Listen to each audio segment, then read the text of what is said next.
Alors, dans ce chapitre 4, je vous propose de passer à la planification.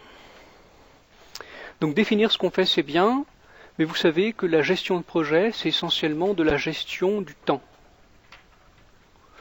Donc, on va regarder ensemble les deux grands diagrammes de la gestion de projet, qui sont le PERT, avec le calcul du chemin critique, et le Gantt. Alors, qu'est-ce que c'est qu'un diagramme PERT? Eh bien, c'est ce que vous voyez en haut de cette diapositive. Alors, PERT, ça veut dire Program Evaluation and Review Technique. Donc, en français, technique d'élaboration et de mise à jour de programme. Bon, voilà. C'est un outil qui a été développé en 1957 par la marine américaine. Et il travaillait sur un programme de missiles. Et donc l'utilisation de cette technique, on dit qu'elle a réussi à faire passer la durée prévue du projet de 7 à 4 ans, parce que le projet a été optimisé. Donc c'est ça le PERT, c'est une méthode d'optimisation du déroulement des projets. Alors comment est-ce que ça fonctionne un PERT? Je vais vous montrer comment ça se calcule. Alors, l'idée tout d'abord, c'est que votre projet, donc vous avez défini, rappelez-vous, des tâches. Ces tâches, elles consomment du temps. Donc par exemple, la tâche A consomme 1 semaine. La tâche B consomme 2 semaines. La tâche G consomme 2 semaines. D'accord? Le deuxième point, c'est que les tâches sont ordonnées les unes par rapport aux autres. C'est-à-dire que vous ne pouvez pas lancer la tâche G si vous n'avez pas auparavant fait les tâches D et E. Par exemple, quand vous construisez une maison, vous ne pouvez pas commencer à monter les murs si vous n'avez pas fait terminer de couler les fondations. Autrement dit, vous prenez votre WBS et vous regardez quelles sont les relations de succession entre les tâches pour construire le PERT. D'accord? Alors une fois qu'on a ça, on va faire du calcul. Alors le calcul se fait tout d'abord dans ce sens-là, c'est on va regarder à quel moment est-ce qu'on peut commencer au plus tôt une certaine tâche. Alors, on commence à t égale 0.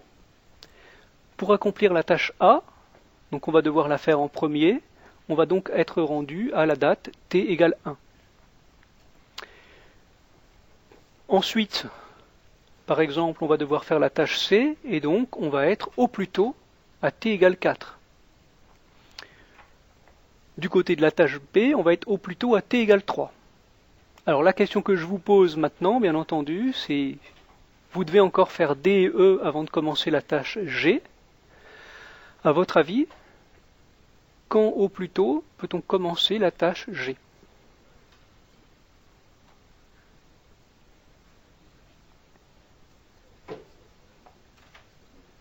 Est-ce que c'est à t égale 4 ou est-ce que c'est à t égale 5? Alors, qui pense t égale 4? Qui pense t égale 5? Bravo, vous êtes brillant. Donc vous voyez en fait que la date au plus tôt est en fait réglée par ce qu'on appelle un facteur limitant. Donc vous avez fait de la cinétique chimique, vous savez ce que c'est que c'est la réaction la plus lente qui ralentit tout le monde. Okay, c'est comme dans une file de voitures, c'est la voiture qui roule le plus lentement qui va décider de la cadence des autres. Donc ainsi, on va aller jusqu'au bout du projet et on va arriver à la conclusion qu'au plus tôt, on peut terminer ce projet à t égale 12. D'accord? Donc on ne peut pas réaliser ce projet en moins de 12 semaines. Maintenant, on va compliquer un peu les choses et on va travailler dans l'autre sens, sur les dates au plus tard. Pour ça, qu'est-ce qu'on fait? On se place à la fin du projet et on remonte le temps. Donc on a dit que la fin du projet était à t égale 12, d'accord? Donc ça veut dire qu'il faut avoir commencé la tâche K à t égale 10, d'accord? Pour cela, il faut avoir commencé la tâche J à t égale 8. Et alors, pour le début de cette tâche, quand on est ici, la question est de savoir à quel moment est-ce qu'il faut commencer au plus tard pour ne pas que tout le projet prenne du retard. Donc on a la date à laquelle on peut commencer au plus tôt, mais on a peut-être un peu de temps, un peu de battement. Alors qu'est-ce que vous pensez de ça? À votre avis, ça fait combien ici? Quel est le chiffre qui va apparaître dans cette case?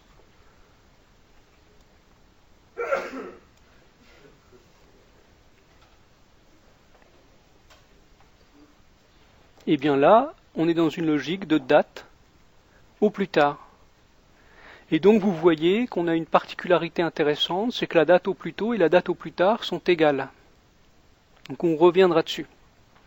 Alors on va donc terminer, vous voyez qu'on a certaines tâches par contre, où la date au plus tôt et la date au plus tard ne sont pas égales. Et donc, on arrive comme ça à nouveau en parcourant notre projet à l'envers.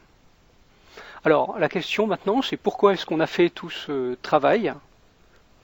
Eh bien je vais vous le montrer, parce que le PERT met en évidence ce qu'on appelle des marges. C'est-à-dire que sur certaines tâches dans le projet, vous avez le temps. Donc par exemple, vous voyez qu'avant de commencer la tâche D, vous pouvez attendre la semaine 5. Vous ne pouvez pas commencer plus tard que la semaine 3, mais vous pouvez attendre la semaine 5. Donc dans votre gestion de projet, vous savez que vous avez des marges de manœuvre. Inversement, on met en évidence un chemin qui ici est en vert. Ce qui est en vert, et que je vais suivre ici, s'appelle le chemin critique. Quelle est la particularité du chemin critique?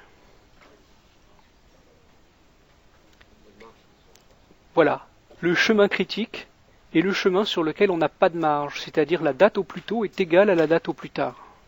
Alors concrètement, qu'est-ce que ça veut dire?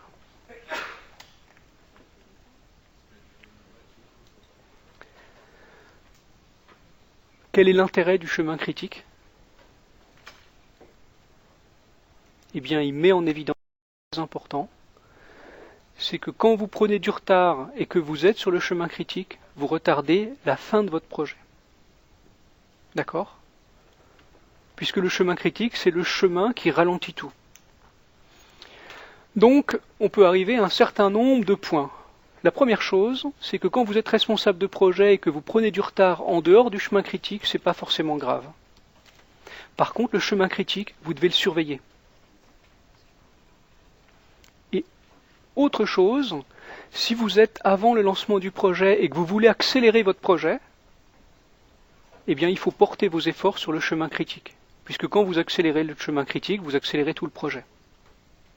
D'accord ? Donc ces calculs de chemin critique sont faits maintenant automatiquement par plein de logiciels, Gantt Project, MS Project, etc.